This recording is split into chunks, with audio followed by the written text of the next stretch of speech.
नमस्ते। सारे बच्चे कैसे हैं? पहली वाली आपको जो मैंने कहानी सुनाई थी वो उत्तराखंड की लोक कथाएं थी। तो आज जो कहानी सुनेंगे है वो है उड़ीसा की लोक कथाओं से। अब मैं कौन बोल रही हूँ, पहले मैं अपना थोड़ा सा इंट्रोडक्शन देती हूँ आपको। मेरा नाम प्रीति है, तो मैं हुई आप सबके लिए प्रीति आंटी और मैं देहरादून से हूँ। तो आज जो कहानी है वो है उड़ीसा की सोने के सिक्कों की बरसात। ये कहानी फकीरदास नाम के एक कंजूस की है। उसके पास कई एकड़ ज़मीन थी।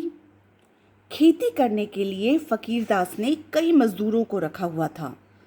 वह साहूकारी भी करता था। साहूकारी मतलब जो किसी को मदद करता है पैसे दे करके, लेकिन उसके एवज़ में वो उनसे और पैसे ऐंठता है, लोगों को कर्ज देता है। ऐसे ही लोगों को कर्ज देकर फकीरदास उनसे मोटा ब्याज ऐंठता था। उसकी कंजूसी ने भी धन जोड़ने में उसकी काफ़ी मदद की। इस तरह वह गांव का सबसे बड़ा धनी व्यक्ति बन गया। फकीरदास के लिए सिक्कों की खनखनाहट दुनिया की सबसे मधुर आवाज़ थी। रात में वह अपने बिस्तर पर काले रंग का एक संदूक लेकर बैठता, जिसमें वह अपनी दिन भर की कमाई रखता था। सोने से पहले सारे धन की गिनती करे बिना तो उसे नींद ही नहीं आती थी। फकीरदास के यहाँ एक मजदूर काम करता था। उसका नाम था सुखिया। उसका पूरा परिवार फकीरदास से मिलने वाली रोज की मजदूरी पर ही अपना पेट भरता था। लालची फकीरदास जेब से कभी 1 रुपया निकालकर खुश नहीं था। पैसे ना खर्च करने के लिए वह बहाने बनाता था। एक बार फकीरदास ने सुखिया को कई दिनों की मजदूरी नहीं दी। उसकी पत्नी और 5 बच्चों की भूखों मरने की नौबत आ गई। सुखिया दौड़ा दौड़ा फकीर के पास पहुंचा और हाथ जोड़कर बोलने लगा, मालिक, कृपया मेरी मजदूरी तो दे दो, वरना मेरे बच्चे तो मर जाएंगे। फकीरदास ने उसे बोला, कल आना, कल, अभी कुछ नहीं दे सकता, हिसाब करना बाकी है। तुम्हारी पूरी मजदूरी निकालूंगा तभी तो दे पाऊंगा, कम तो दूंगा नहीं। फकीरदास ने कहा और हाथ हिलाते हुए उसे बाहर का रास्ता दिखा दिया। मालिक, मैं हाथ जोड़ता हूँ, मुझे केवल 1 दिन का मेहनताना तो दे दीजिए, ताकि मेरे बच्चे अभी अपना पेट भर सकें। सुखिया गिड़गिड़ाया, अरे कहा ना कल आना, मेरे पास यही काम रह गया क्या? बंद करो ये रोना धोना, जाओ यहाँ से, कहकर फकीर वहाँ से चला गया। इसके बाद वह सीधे अपने पुराने नौकर के पास जा पहुंचा और बोला, मुझे पता चला है कि कुछ जंगली सुअर मेरी फसल को खराब कर रहे हैं। खेतों की निगरानी के लिए मुझे आज रात जंगल जाना होगा। मालिक, किसी को तो साथ ले जाना, रात में अकेले जाना ठीक नहीं। मूर्ख हो तुम, किसी को साथ ले गया तो उसे मेहनताना नहीं देना पड़ेगा। चिंता मत करो, मैं किसी ऊंचे पेड़ पर मचान बनाकर बैठूंगा। आधी रात हो चुकी थी।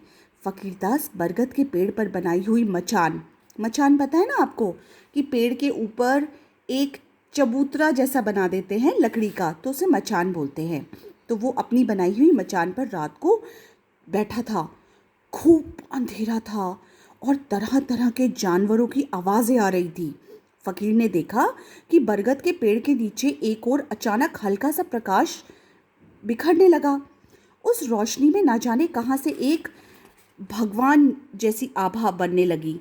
फकीर को तो अपनी आंखों पर विश्वास ही नहीं हुआ। ये कैसे हो सकता है कि भगवान, जो सृष्टि के रचयिता भगवान ब्रह्मा है, वो आ जाए वहाँ पर और वो एक मंच पर विराजमान हो जाए। देखते ही देखते उनके सामने 3 पुरुष भी प्रकट हो गए। 1 माह के बाद आज पूर्णिमा की रात हम फिर एकत्र हुए हैं। वो भगवान आपस में बात कर रहे थे। अब आप मुझे अपने अपने क्षेत्र के विकास के बारे में बताएं। स्वर्गदूत, पहले आप बताइए, स्वर्गलोक का क्या समाचार है? ब्रह्मा जी ने कहा। सब कुशल है ब्रह्मादेव, सभी बड़े खुश हैं। उनमें से एक पुरुष बोला, शुभ समाचार है। अति उत्तम। नरकदूत, अब आप बताइए, नरकलोक में सब कैसा चल रहा है? ब्रह्मा जी ने वहीं बैठे दूसरे पुरुष से पूछा। कुछ विशेष नहीं है ब्रह्मादेव, नरकवासी अपने पापों का प्रायश्चित कर जल्द से जल्द वहां से छुटकारा पाने की प्रतीक्षा कर रहे हैं। इसके बाद ब्रह्मादेव ने तीसरे पुरुष की ओर देखा और बोला, आप बताइए पृथ्वी दूत, पृथ्वी पर क्या हो रहा है? हे देव, पृथ्वी के अधिकांश भागों पर लोग आनंदमय जीवन व्यतीत कर रहे हैं। बस नज़दीक के गांव में एक बड़ी गंभीर समस्या है। वह गांव फकीरदास नाम के एक निर्दयी व्यक्ति के दुर्व्यवहार और कुकर्मों से प्रताड़ित है। अब उसके यहाँ काम करने वाले मजदूर सुखिया को ही ले लीजिए। 1 सप्ताह हो चुका है, लालची फकीर ने अब तक सुखिया को उसका मेहनताना नहीं दिया, उसके काम के पैसे नहीं दिए। उसका बेचारा पूरा परिवार भूख से तड़प रहा है। पृथ्वीदूत, यह तो बहुत दुखद है। तुम यह थैला लो, इसमें सोने के सिक्के भरे हैं। कल रात को इन सिक्कों को सुखिया की झोपड़ी की छत पर बरसा देना। ये सिक्के उन निर्धन श्रमिकों की हर ज़रूरत को पूरा करेंगे। इन शब्दों के साथ ब्रह्मादेव ने पृथ्वीदूत को एक थैला थमा दिया। कुछ ही पलों में सब अंतर्धान हो गए और वहीं अंधेरा छा गया। फकीरदास घर की ओर दौड़ पड़ा। सुबह सुबह उसने सुखिया को बुलवा भेजा। सुखिया, मुझे क्षमा करो, कल मैंने तुम्हारी एक ना सुनी। यह लो अपना 7 दिन का पारस का मेहनताना। अच्छा, लेकिन मैं तुमसे एक आग्रह करना चाहता हूँ। आग्रह नहीं मालिक, आप आदेश दीजिए, सुखिया ने कहा। फकीरदास ऐसे कैसे बदल गया? वो तो बड़ा हैरान हो रहा था। सुखिया, सालों बीत गए इस आलीशान घर में रहते, फकीरदास बोला। अब मैं इस ऐशो आराम से मेरा मन भर चुका है। मैंने तय करा है कि मैं एक साधारण जीवन बिताऊंगा, पूजा पाठ को अपनी जीवन शैली का हिस्सा बनाऊंगा। एक काम करो, तुम मेरे घर में रह लो और मैं तुम्हारी झोपड़ी में अपना घर बना लेता हूँ। लेकिन मालिक, एक गरीब की झोपड़ी में आप कैसे रह पाएंगे?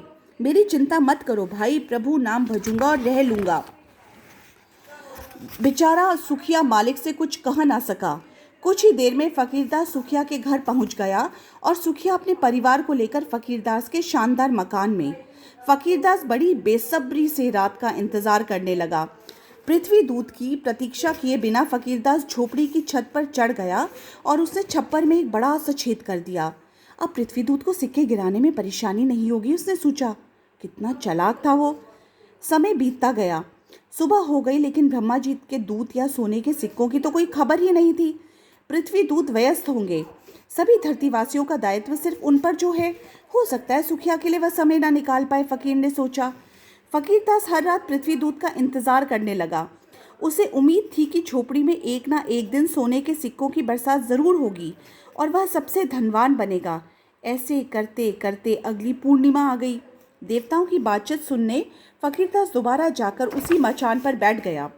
आखिर पृथ्वीदूत ने ब्रह्मा जी के निर्देशों का पालन क्यों नहीं किया? आधी रात के बाद जब ब्रह्मा जी तीनों दूतों के साथ प्रकट हुए स्वर्ग और नर्क की जानकारी लेने के लिए, तो पृथ्वीदूत, क्या तुमने सुखिया के घर सोने के सिक्के पहुंचा दिए? तो पृथ्वीदूत बोलते हैं, क्षमा कीजिए ब्रह्मादेव, आपके आदेश का पालन करने के लिए मैं कई बार सुखिया की झोपड़ी पर गया, लेकिन मैंने जब भी नीचे झांका तो मैंने देखा कि वहाँ सुखिया नहीं, वहाँ तो फकीरदास बैठा है और वह ऊपर ही नज़र गड़ाए हुए है। मैं अदृश्य था इसलिए उसे दिखाई नहीं दिया। सुखिया की झोपड़ी में फकीरदास, तो सुखिया कहाँ है? ब्रह्मा जी ने पूछा। मैं दुविधा में पड़ गया ब्रह्मादेव। इसके बाद मैंने सुखिया को ढूंढा तो आपको आश्चर्य हो गया ब्रह्मादेव, सुखिया तो फकीरदास के बड़े आलीशान घर में रह रहा था। अच्छा, तो यह बात है। फकीरदास को हमारी योजना की जानकारी मिल गई, तभी तो उसने सोने के सिक्कों के लालच में सुखिया को अपने घर में भेज दिया और उसकी झोपड़ी में बैठा है। हे ब्रह्मादेव, सुखिया आराम वाला जीवन व्यतीत कर रहा है। फकीरदास के पूरे मकान में अकेले न रहकर वह अपने परिवार के साथ केवल एक ही कक्ष में रह रहा है। बाकी बचे हुए कमरों में उसने बेघर परिवारों को रहने दे दिया है। फकीर के इस भव्य महल में एक विशाल बगीचा है जो अब तक खाली पड़ा था। सुखिया ने इसमें सब्जियां लगाई जिन्हें बेचकर वो अपने परिवार का भरण पोषण करता है। अद्भुत, ब्रह्मादेव बोले। सुखिया ने तो सिद्ध कर दिया कि वह कितना महान व्यक्ति है। वह मिल बांट कर खाता है। दूसरी ओर वह लालची फकीरदास अपने स्वार्थ के लिए किसी भी हद तक जा सकता है। इतना सुनना था कि फकीरदास को इतनी ग्लानि और पश्चाताप हुआ कि वह तुरंत मचान से उतरा और ब्रह्मा जी के चरणों में गिरकर बोला, ब्रह्मादेव, मैं नीच मनुष्य हूँ, मैं फकीर हूँ, मेरे को कृपया करके क्षमा कर दो ब्रह्मादेव, मैंने बहुत पाप किए हैं। ब्रह्मादेव बोले, अपराध का बोध होना ही प्रायश्चित की ओर पहला कदम है। निर्णय तुम्हें लेना होगा। इतना कहकर ब्रह्मा जी तो वहाँ से चले गए और फकीरदास झोपड़ी में लौट आया और गहरी सोच में डूब गया। अगले दिन उसने अपना सारा धन निर्धनों में बांट दिया और सदा के लिए गांव छोड़कर पुरी नामक स्थान पर चला गया। फकीरदास ने अपना शेष जीवन भगवान जगन्नाथ के चरणों में बिता दिया। तो कैसी लगी आज की कहानी? अब ऐसी ही भारत के विभिन्न प्रांतों की लोक कथाएं मैं आपको सुनाती रहूँगी। तो ये थे हमारे फकीरदास और ये मचान पे बैठकर वो ब्रह्मा जी की बातें सुन रहे थे और ये उनके सोने का खजाना। तो दूसरों की मदद करने में ही सबसे बड़ा पुण्य है।